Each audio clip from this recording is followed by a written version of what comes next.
السلام علیکم۔ Point of view کے ساتھ میں ہوں آپ کی اپنی میزبان ارم ذوالفقار۔ میرے ساتھ موجود ہیں خورشید عباسی صاحب۔ ایسے بہت سے انسیڈنٹ ہوئے ہیں پاکستان کی تاریخ میں جن کو ہم کبھی بھلا نہیں سکتے، مگر ایک ایسا واقعہ جس نے پوری قوم کو رلا دیا وہ تھا 16 دسمبر 2014 کا واقعہ، اے پی ایس پشاور اٹیک۔ یوں تو ہم کہتے ہیں پاکستان کے لیے جانوں کا نذرانہ پیش کیا، لیکن اس دن ہم نے اپنے بچوں کو کھویا۔ وہ ایک ایسا لمحہ تھا جب ہم ایک قوم بن کر روئے تھے، یہ سوچ کر کہ بچے اسکول گئے اور واپس گھروں کو نہ آئیں۔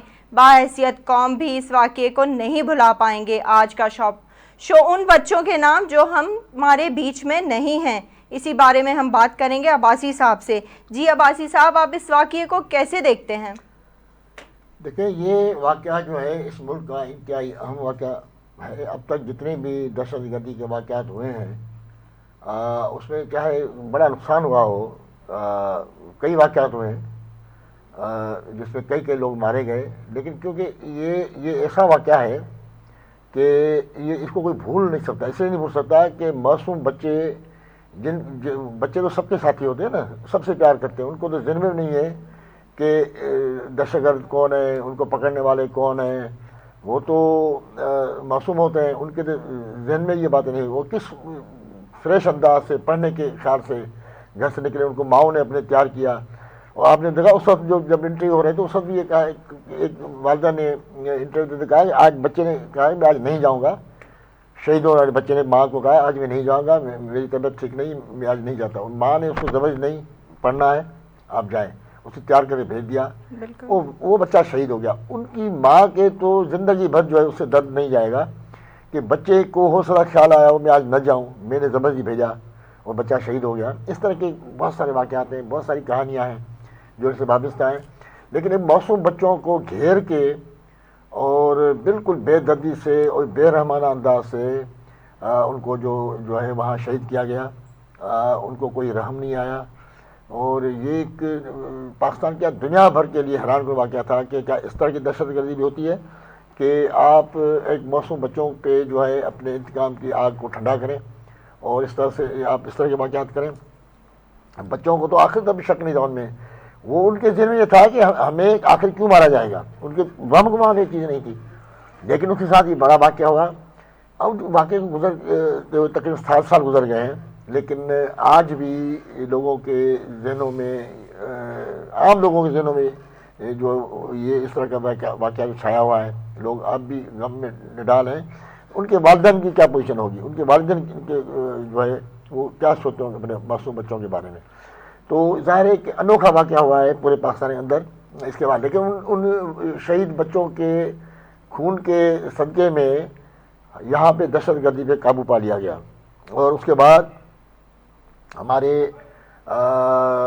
فوجی جوانوں نے اور کمانڈوز نے، ایجنسیوں نے بالکل یعنی بالکل تندرستی سے اور بڑی محنت سے جو ہے پلان کے ساتھ جو ہے وہ اس چیز پہ قابو پایا۔ اور کیونکہ یہ ایک میں سمجھتا ہوں ایسا واقعہ تھا جس پہ کسی کو صبر نہیں آ رہا تھا، اور آپ نے دیکھا کہ اپنے بچوں کی مائیں تو مجھے دوسری جو بچوں کی مائیں وہ بھی رو رہی تھی کہ آخر یہ ہوا کیا ہے یہ۔ اور اس میں بڑی کہانیاں بھی ہیں، اس وقت بہت ساری کہانیاں آئیں، بچے نے کس طرح اپنی جان بچانے کی کوشش کی، لیکن اس کے نتیجے میں ہوا یہ کہ آپ نے دیکھا کہ بڑے پیمانے پہ آپریشن ہوا، اور 7 دہشت اس واقعے میں ملوث تھے، 7 دہشت گرد تو مارے گئے تھے اسی وقت موقع پہ، اور اس کے بعد کیس چلا، پکڑے گئے، تقریباً 5 کو تو پھانسی کی سزا ملی۔ تو اس طرح سے جو ہے پھر پورے ملک کے اندر آپ نے دیکھا کہ آپریشن ضرب عزم شروع ہوا تھا اس واقعے کے بعد۔ سر، شروع ہونے والی تحقیقات سے کیا ثابت ہوتا ہے؟ دیکھیں، تحقیقات سے جو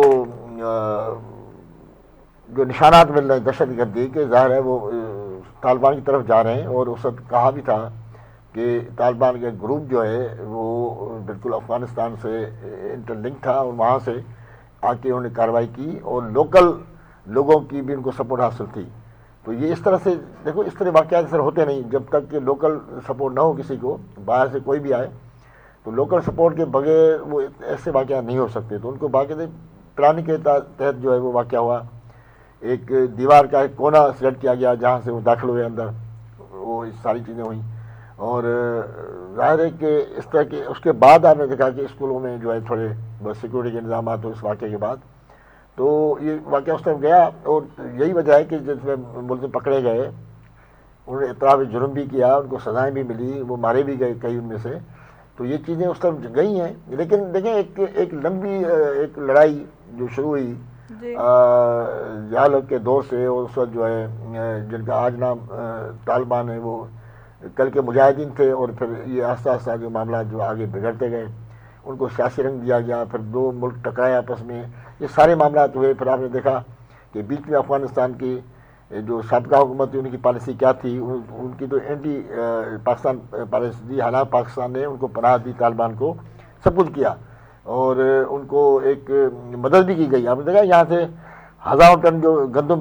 بھیجی ہے افغانستان، تاکہ ان کے جو کسی حد تک جو ایک برادر ملک کے طور پر ان کے مسئلے حل کیے جائیں، لیکن ادھر سے وہ صحیح جواب نہیں آیا۔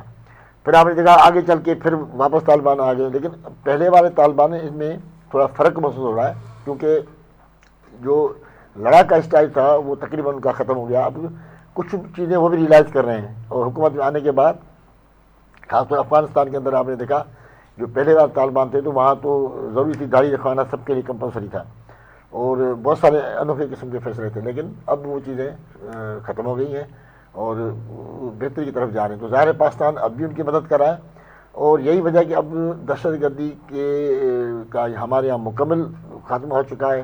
اکا دکے واقعات تو ہوتے ہیں، اور وہ تو ظاہر ہوتے رہیں گے، ہر ملک میں تقریباً ہوتے ہیں، لیکن جو ایک منصوبہ بندی کے تحت جو دہشت گردی تھی، یا جو ٹارگیٹڈ جو دہشت گردی تھی، اس شہر کراچی شہر کے اندر ہوئی، اور ملک کے دیگر شہروں میں بھی ہوئی۔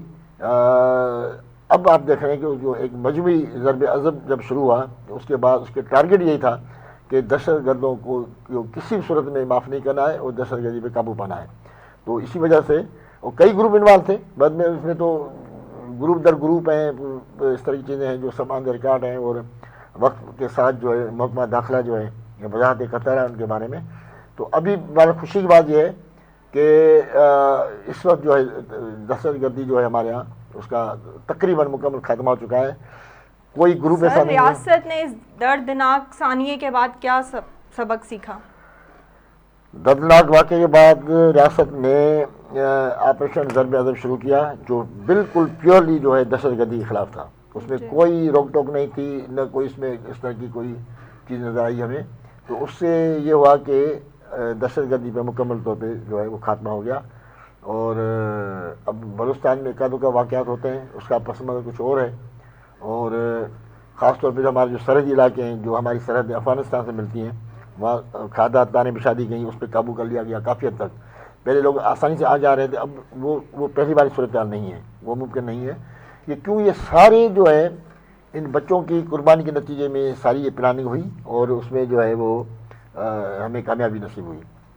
سر کیا ثانیہ اے پی ایس کے بعد ملکی سطح کی پالیسی میں کوئی بدلاؤ آیا ہے؟ دیکھیں، ہر ملک کی دو جو مین پالیسیاں ہوتی ہیں، ایک خارجہ ایک داخلی۔ تو داخلہ پالیسی اور خارجہ پالیسی دونوں ہی اس ملک کے اثر انداز ہوتی ہیں، ان کے فیصلوں پر، لوگوں پر، عالمی دنیا پر، دوسروں پر، سب ان کی پالیسی پہ۔ اور خارجہ پالیسی یا داخلہ پالیسی جن جن ممالک میں مستقل مزاجی کے ساتھ ایک ہی چلتی ہے، تو ظاہر ان کے فوائد زیادہ ہیں۔ اور ہمارے یہاں تو بدقسمتی سے جتنی بھی حکومتیں آئیں، پاکستان میں جتنے ڈکٹیٹر آئے، انہوں نے اپنی پالیسیاں ساتھ لائے، اور گئے تو ساتھ لے گئے۔ جی جی۔ اور عوامی سطح پہ بھی اگر دیکھا، جمہوری جو حکومتیں بنی ان کی بھی اپنی پالیسیاں تھیں، خارجہ پالیسی اپنی، اور وہ اسی وجہ سے بہت سارے سے معاملات تھے جس کی وجہ سے ہمیں رکاوٹ سامنے آئیں۔ اس میں یہ ہے کہ میں سمجھتا ہوں کہ اگر ایک ایسا فیصلہ ہونا چاہیے کہ کوئی بھی گورنمنٹ آئے، لیکن جو معاشی داخلہ اور اقتصادی پالیسی وہ ایک ہونی چاہیے۔ اس سے میں سمجھتا ہوں کہ باقی آپ فیصلے کریں، حکومت چینج ہو جائے کوئی فرق نہیں پڑے گا۔ تو یہ جو چیزیں ہوتی ہیں نا، یہ اس میں بڑے مسائل پیدا ہوتے ہیں۔ داخلہ پالیسی آپ کے سامنے، آپ نے دیکھا کہ یہاں کئی سیاستدانوں نے کس کس قسم کی ڈراؤنی پریفرنسیں کی کہ اسلحہ کیسے آیا، کہاں سے آیا، کلیکشن آف کلچر جو ہے، ظاہر ہے کہ مجاہدین کو جب بھی اسلحہ ملا تو بعد میں انہوں نے فروخت کیا۔ ہمارے یہاں جو ڈاکو کلچر پیدا ہوا سندھ میں، وہ بھی اس اسلحے کے بعد ہوا جب جدید اسلحہ سندھ کے اندر آیا، تو آپ نے دیکھا کہ ڈاکو پاورفل ہوئے اور جنگلات پہ قبضہ کر کے بیٹھے ہیں اور سالوں سے جو ہے وہ وارداتیں کر رہے ہیں اور مقابلہ کر رہے ہیں، جو ابھی تک ان کا خاتمہ نہیں ہو سکا.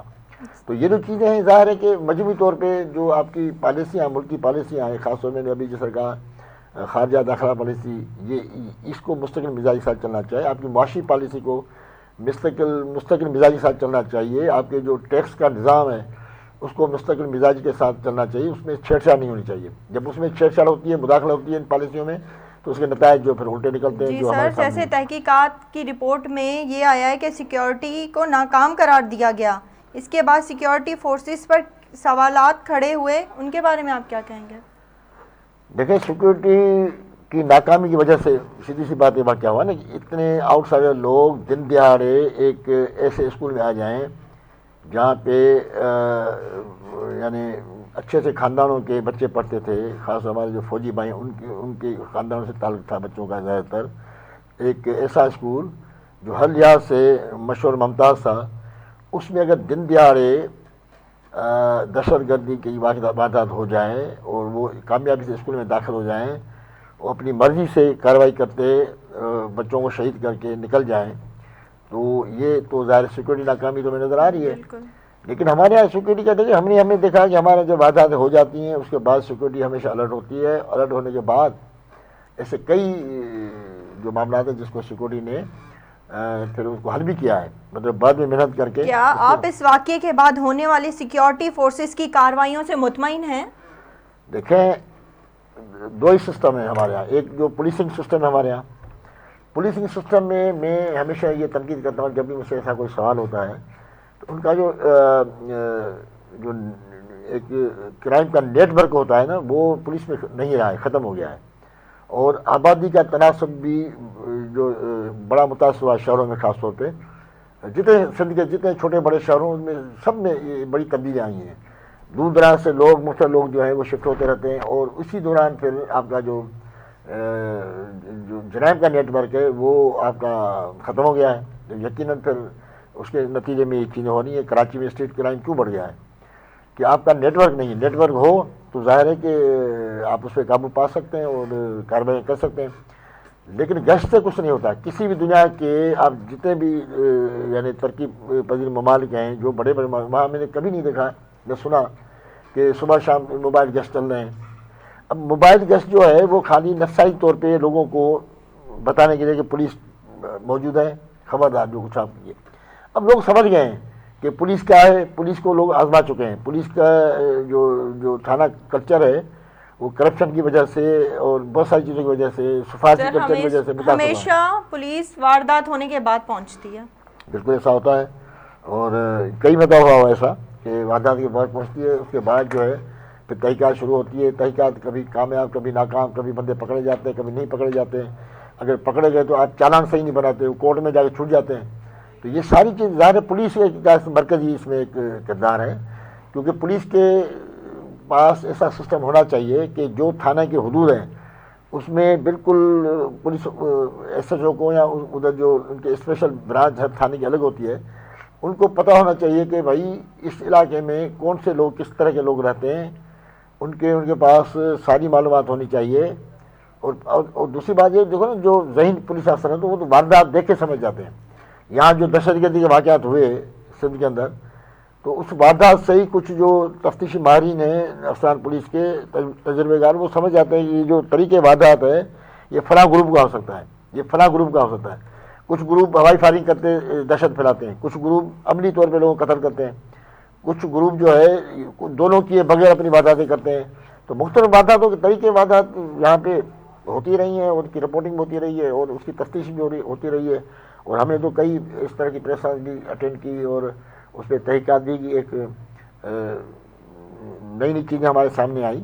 تو یہ چیزیں ہیں. ظاہر ہے اس میں جو ہے سیدھی سی بات ہے کہ نمبر 1 پولیس کا قصور کہا جاتا ہے، کیونکہ براہ راست انہی کو رابطہ کرنا ہوتا ہے. وہی براہ راست جو ہے وہ کارروائی کرتے ہیں. انہی کے پاس جو ہے سارے اختیارات ہوتے ہیں. یعنی پولیس سے تھانے سے لے کر کورٹ تک ملزموں کو پہنچانا. اور ملزمان بھی آج کل جو ہے نا وہ بڑے ذہین ہیں، ان کو پتہ بھی ہے کہ کس طرح کی چیزیں ہوتی ہیں. تو اس طرح کے معاملات بہت سارے ہمارے سامنے آئے جو ہمیں اس کی اگر مثالیں تو بہت ساری مثالیں ہیں. کیا آپ یہ سمجھتے ہیں سیکیورٹی فورسز آنے والے وقت میں ان جیسے واقعات سے نپٹنے کے لیے تیار ہیں؟ جی بالکل تیار ہے. وہ تو ظاہر دیکھیں ہمارے ہاں جو سیکورٹی فورسز ہیں ایون پولیس ان کی تربیت جو ہے پچھلے 8-10 سال سے بڑی بہتر ہو رہی ہے ماضی کے مقابلے میں. اور جو سلیکشن ہوتی ہے وہ بھی میں نے 1-2 سال میں دیکھا ہے کہ میرٹ پہ ہو رہی ہے. پہلے جو ہے سفارش بھی زیادہ ہوتی تھی. سفارش دیکھو سفارش یہاں پہ فیشن بن گیا ہے. سفارش کے بغیر کوئی ہلتا نہیں ادھر ادھر. یہ ساری ملازمتیں لیکن سیکورٹی فورسز کے اندر جو ہے وہ اس طرح کی چیزیں نہیں ہونی چاہیے. اس میں میرٹ پہ ہونا چاہیے. تو میرٹ پہ کچھ کام ہوا ہے جس کی وجہ سے میں سمجھتا ہوں ہمارے سیکورٹی ادارے جو ہیں وہ الرٹ ہیں اور ان نے وقت پہ چیزیں ثابت کی بھی ہیں. یہ اب تازہ مثال ہمارے سامنے ہے کہ کراچی سمیت پورے ملک میں جو آپ کو سیکورٹی نظر آ رہی ہے اور ایک امن امان کی صورتحال ہے. بلوچستان میں بھی اتنے بڑے ایشوز ہیں, اتنا کچھ ہے, اس کے باوجود وہاں کبھی کبھی اکا دکا کوئی واقعہ ہوتا ہے, ورنہ وہاں پہ بھی تقریباً ٹریفک بھی چل رہا ہے, شہر بھی کھلے ہوئے ہیں, کاروبار بھی چل رہا ہے. پورے ملک کی یہ پوزیشن ہے. تو ظاہر ہے ہمیں سیکورٹی ادارے کے مقابلے میں دیکھا جائے تو ان کی اچھی تربیت ہے, وہ مکمل ہو کے تیار ہیں اور وقت آنے پہ وہ کارروائی کر کے ایک جو ہے اپنی کارکردگی دکھا بھی دیتے ہیں. یہ بھی ہمیں نظر آئی ہے ہر سطح میں. لیکن پولیس کو کیوں میں بار بار اس کے نام اس لیے لیتا ہوں کہ پولیس کے پاس نیٹ ورک ہے اپنے علاقے کا.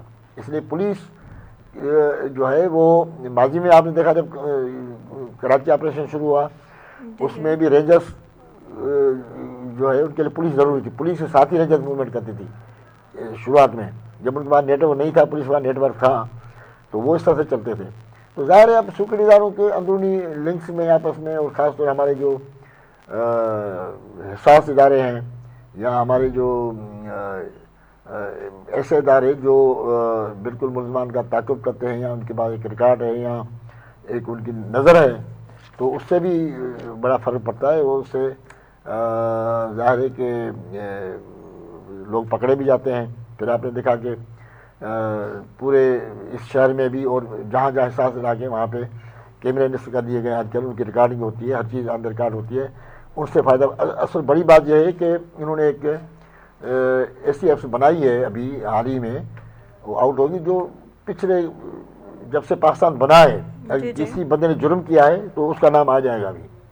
اچھا انہوں نے ایک اس طرح کی ایک چیز تیار کی ہے, ساتھ میں اس کی کراچی سے شروعات ہوئی اس کی, جس میں اگر کسی بندے نے آج سے 40 سال پہلے کسی کو قتل کیا ہے, اب وہ رہا بھی ہو گیا, لیکن اس کو جب آپ اس کے نام کی کلک کریں گے اس کے پورے جرائم سامنے آ جائیں, کیا کیا اس نے کیا, ہر چیز آئے گی. تو ریکارڈ جو ہے سینٹرلائز ہوا ہے. تو یہ جو ریکارڈ سینٹرلائز جو ہوا ہے تو اس سے بھی جو ہے بڑا فرق پڑا ہے. خاص طور سے ملزمان کی تصاویر, ان کا آپ کو ریکارڈ الگ ملے گا, ان کے جو وعدہ ہے جیسے کہ سب ایک ایک چیز یہاں پہ موجود ہے. تو اس سے بھی میں سمجھتا ہوں کہ کافی فرق پڑا ہے اور فرق پڑے گا.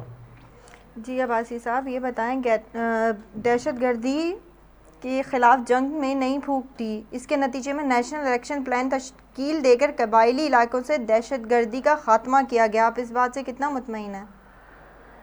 جی بالکل ظاہر ہے کہ دیکھو کچھ علاقے ایسے ہوتے ہیں کہ وہاں پہ لوگوں کو پناہ ملتی ہے. کوئی بھی کہیں سے واردات کرے تو جو ہمارے یہاں پہاڑی علاقے ہیں یا جنگل, قبائلی علاقوں میں ہے جیسے جنگل ہے ہمارے یہاں, وہاں ڈاکو بیٹھے ہوئے اندر, تو کوئی جاتا نہیں. جب سیلاب آتا ہے تو وہ اپنا بندوبست کرتے ہیں کسی طریقے سے, پھر واپس چلے جاتے ہیں. اندر انہوں نے اپنے گھر بنائے, پورا سسٹم بنائے, درختوں پہ کے اوپر انہوں نے گھر بنائے ہوئے, وہاں سو رہے ہوتے ہیں. تو سب ان کا اپنا مخبری کا نظام ہے. تو جہاں بھی پہاڑی علاقے ہیں تو وہاں پہ اس طرح چیزیں زیادہ ہوتی ہیں کیونکہ ان کو پناہ ملتی ہے وہاں پہ. تو وہاں پہ اس لحاظ سے جو ہے جب خیبر پختونخوا میں یا وزیرستان میں یا جو علاقے غیر تھے جن کی آپ بات کر رہی ہیں, وہاں پہ کنٹرول کرنا بڑا مشکل ہوتا ہے کیونکہ ایک پہاڑ آئی بیچ میں, ادھر دوسرا ڈسٹرکٹ شروع ہوا ہے, ادھر دوسرا ڈسٹرکٹ ہے, اور پھر ظاہر ہے کہ پہاڑوں کو کراس کرنا, ان کے جو خفیہ راستے ہیں ان کو سب کو دہشت گردوں کو معلوم ہے, تو کس طرح سے کراس کرنا, کیا کرنا, ساری چیزیں. اب جب نیٹ ورک آپ کا پورا بن گیا اور سب پتہ چل گیا تو ظاہر ہے کہ ان پہ قابو پا لیا گیا. اور یہی وجہ ہے کہ سب سے پہلے مہا خاتمہ ہوا, اس کے اثرات ہمارے یہاں بھی ہوئے. اور اس طرح سے یہ معاملات تو میں سمجھتا ہوں کہ سیکورٹی ادارے جو ہیں بڑے منظم ہیں اور اس طرح کی ان کا نیٹ ورک ہے کہ کس گروپ کو کس طرح سے جو ہے کہاں پہ کس طرح ڈیل کیا جاتا ہے یا کس طرح اس پہ اٹیک ہو سکتا ہے یا روکا جا سکتا ہے۔ جی عباسی صاحب، حکومت نے ٹی ٹی پی سے مذاکرات شروع کر دی ہیں، کیا ثانیہ اے پی ایس کے متاثرین کو اس پہ کوئی اعتراض نہیں ہوگا؟ دیکھیں ایک سسٹم ہے نا، اب تحریک طالبان جو ہے وہ اس وقت اقتدار میں آ چکی ہے، ٹھیک ہے، ان کا ایک فیس تھا لڑائی والا، دہشت گردی والا یا جہاد والا جو کہا جاتا ہے، یا پھر ان کا دوسرا فیس یہ ہے اقتدار میں آنے کا، تو پہلے بھی اقتدار میں رہے ہیں اور اب بھی اقتدار میں آ گئے ہیں واپس۔ تو ظاہر ہے کہ ملک کا اقتدار کے پاس ہے، افغانستان کی گورنمنٹ کی نمائندگی کر رہے ہیں وہ، تو اس لحاظ سے ایک ملک کی سطح پہ جب آ جاتی ہے اس طرح کے جو تنظیمیں اس پاور میں، تو ظاہر ہے کہ اس کو ملک کی سطح کی پھر حیثیت ملتی ہے، اس سے بات کی جاتی ہے۔ تو میں سمجھتا ہوں کہ یہ چیزیں جو اس میں انوالو تھے لوگ، ان کو سزا ملنی چاہیے، جو رہ گئے ان کو بھی تلاش کر کے سزا دینی چاہیے، آئندہ اس کو روکنا چاہیے، لیکن ملکی پالیسیاں جو ہیں وہ میں سمجھتا اس سے بالا تر ہیں، اس پہ کوئی ناراضگی کی بات نہیں ہے۔ ظاہر ہے ایک واقعہ ہو گیا، پوری قوم نے آنسو بہائے اس پہ، میں سمجھتا ہوں کہ ایسا کوئی گھر نہیں تھا جہاں پہ لوگوں کو افسوس نہیں ہوا اس واقعے پہ، اور لوگ آج بھی ان بچوں کو یاد کر رہے ہیں یقیناً، تو وہ اپنی جگہ۔ لیکن طالبان کی جو ایک ورلڈ وائز جو ہے اس سے مذاکرات بھی ہوئے، اس میں آپ کو پتہ ہے کہ بڑی عالمی قوتیں اس میں انوالو ہیں، امریکہ براہ راست انوالو ہیں، ساری چیزیں ہیں۔ تو ظاہر پاکستان کو بھی کیونکہ ایک بڑے سے ملک کے ناطے اپنا کردار ادا کر رہا ہے، کرنا چاہیے، کر رہا ہے۔ یہاں آپ کو حیرانی ہوگی کہ ہمارے یہاں کچھ چھوٹے شہر یا گاؤں ایسے بھی ہیں، وہ آدھے افغانستان میں آدھے پاکستان میں ہیں، یعنی سرحد کو کراس کرے، آدھا سرحد کے اس پار ہے گاؤں، آدھا اس پار ہے، تو وہاں پہ اب وہاں اس کو بھی روکنے کی کوشش کی گئی، کیونکہ پہلے تو ہوتا نہیں تھا، ایک شہر ہے آدھا پاکستان میں آدھا افغانستان میں۔ پھر دوسری بات، جو افغان مہاجرین یہاں رہتے تھے انہوں نے یہاں کے پاس بنا دیے پاسپورٹ بھی اور شناختی کارڈ بھی، اور ان کے پاس وہاں کے شناختی کارڈ بھی ہیں، پاسپورٹ ہیں۔ تو ایسے لوگ جو ہیں جب وہاں جاتے ہیں تو وہاں کا شناختی کارڈ دکھا کے چلے جاتے ہیں اپنے ملک میں، جب ادھر آتے ہیں تو یہاں کا دکھا کے ادھر آ جاتے ہیں۔ تو انہوں نے ایک کاروبار بھی شروع کیا ہوا ہے، انہوں نے ایک آپ دیکھیں گے ابھی پراپرٹیاں بنا دی ہیں، اور خاص طور کوٹا میں تو سب سے زیادہ پراپرٹیاں جو افغانوں کے پاس ہیں، اور بیچ میں جو انہوں نے کوشش کی گورنمنٹ آف پاکستان نے کہ بھائی طالبان کو پکڑ رہے ہیں، پکڑ شروع ہوئی تھی، تو وہاں سے انہوں نے پیسے نکال دیے تھے، کوٹا کی بینکیں خالی ہو گئی تھیں، اور سبھی نے چکھنا شروع کیا کہ بھائی سارے پیسے تو نکل گئے، کیونکہ سارے پیسے ان کے تھے، تو وہ مجبور ہو کے پھر واپس جو چیزیں کرنی پڑیں۔ تو یہاں پہ جو ہے ایک معاشی معاملات ہیں، داخلی معاملات ہیں، آپ کے پڑوسی ممالک کے معاملات ہیں، ایک سرحد پہ آپ کا ایران ہے، ایک پہ انڈیا ہے، ایک پہ افغانستان ہے، اس کے اپنے ایشو ہیں، ان کے اپنے ایشو ہیں، ایران کے اپنے ایشو ہیں پاکستان کے ساتھ۔ جی عباسی صاحب، بہت بہت شکریہ، آپ نے ہمیں اپنا قیمتی ٹائم دیا۔ اسی کے ساتھ شو کا ٹائم ختم ہوتا ہے۔ اپنی میزبان ارم ذوالفقار کو اجازت دیجیے، اللہ حافظ۔